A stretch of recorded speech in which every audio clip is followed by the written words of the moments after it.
I'm not for new taxes. I'm not for higher taxes. However, in some situations, it might be necessary.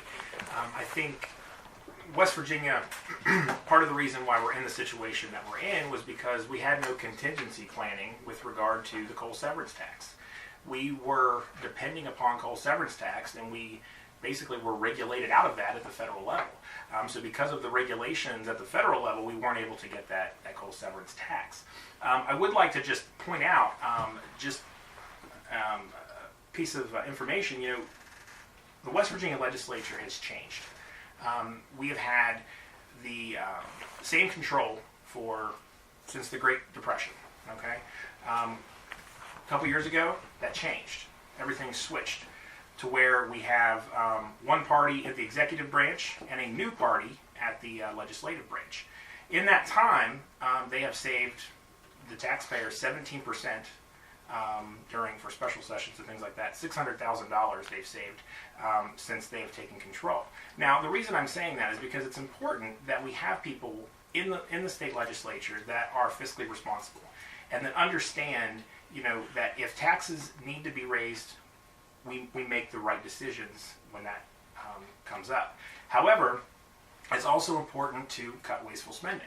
There are many places within the state government that spending could be cut.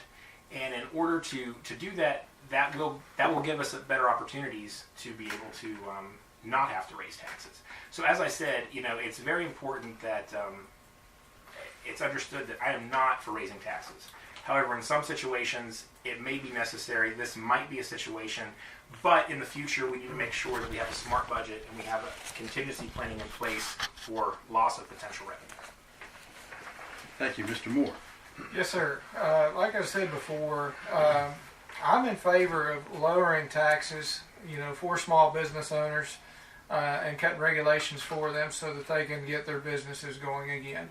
I do believe that once you see that, and you pull those taxes on those and pull back the regulation, you're going to start seeing economic growth.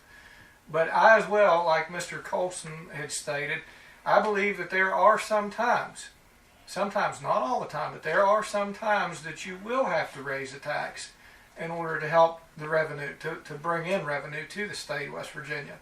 But again, I'm not in favor of it, but the thing is I want the citizens to understand that I am a bipartisan candidate. I'm not straight party politician. I believe if there is legislation that comes across in front of me that I feel will do good to the district and help the citizens of the district, then by all means, I will vote for that legislation. But in no way is somebody going to tell me that I have to raise taxes if I don't believe that that's what needs to be done in that instance. Again, there's ways of bringing in revenue into this state.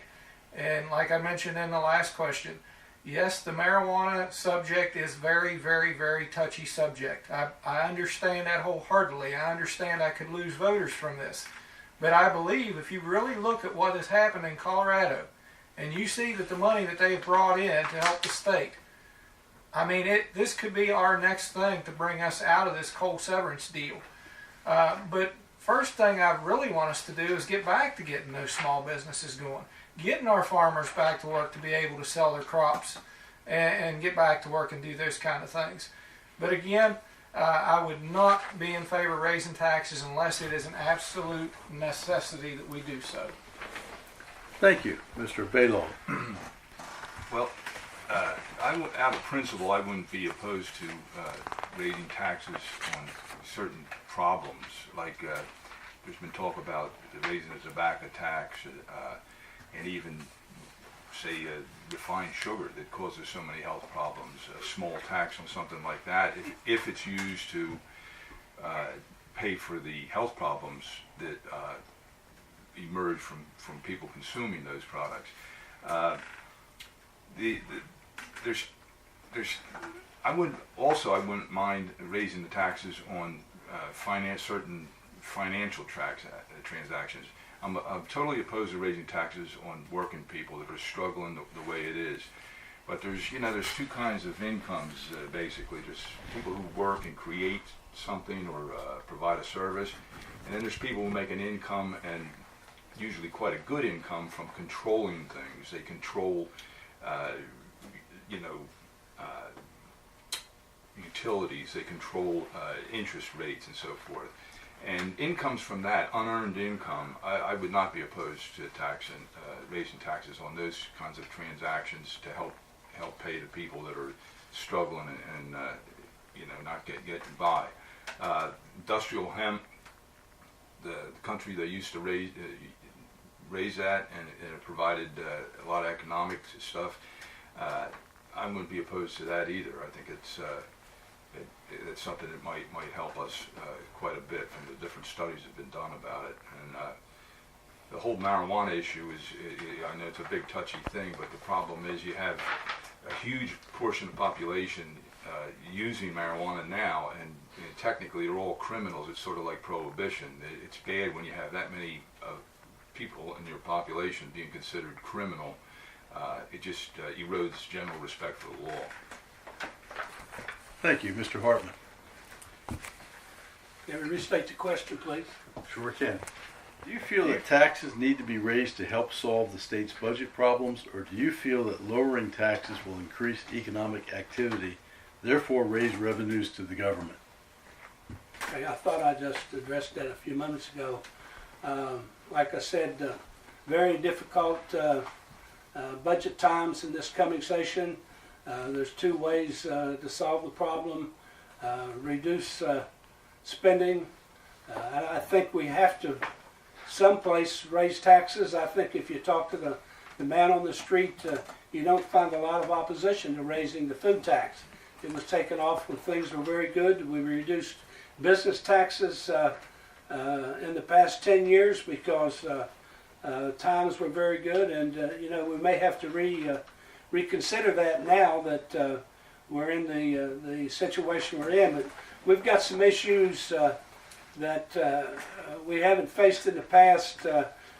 We've got some serious Medicaid funding that's going to have to be satisfied in the past. We've got the PIA thing.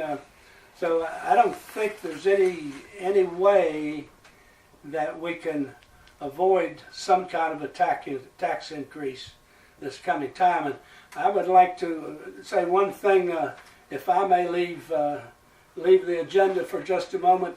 Mr. Colson, we could have passed the state budget in 3 days instead of 3 weeks if there had been some leadership in Charleston. The executive branch. Thank you. Okay, Mr. Eisner. Well, I'm not in favor of raising taxes unless it's absolutely necessary. Generally speaking, I believe that the premise of your question asks whether cutting taxes stimulates economic growth, and I do believe that in most cases that it can.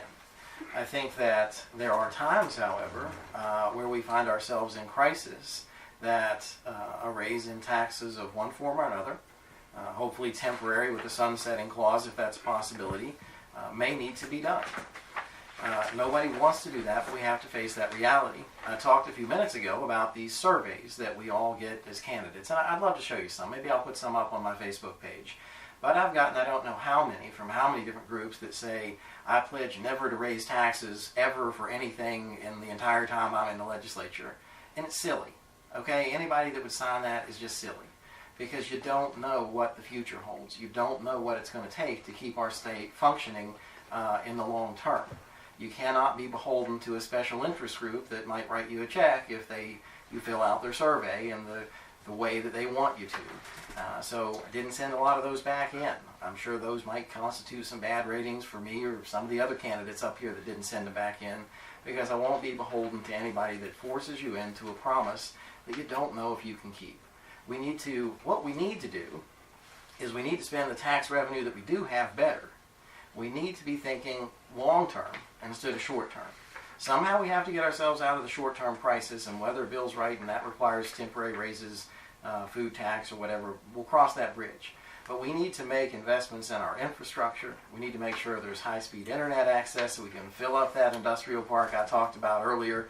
We need to make sure our roads, our schools, and our teachers are all the best they can possibly be so that our economy is fixed in the long term and we're not continually dealing with a short-term problem.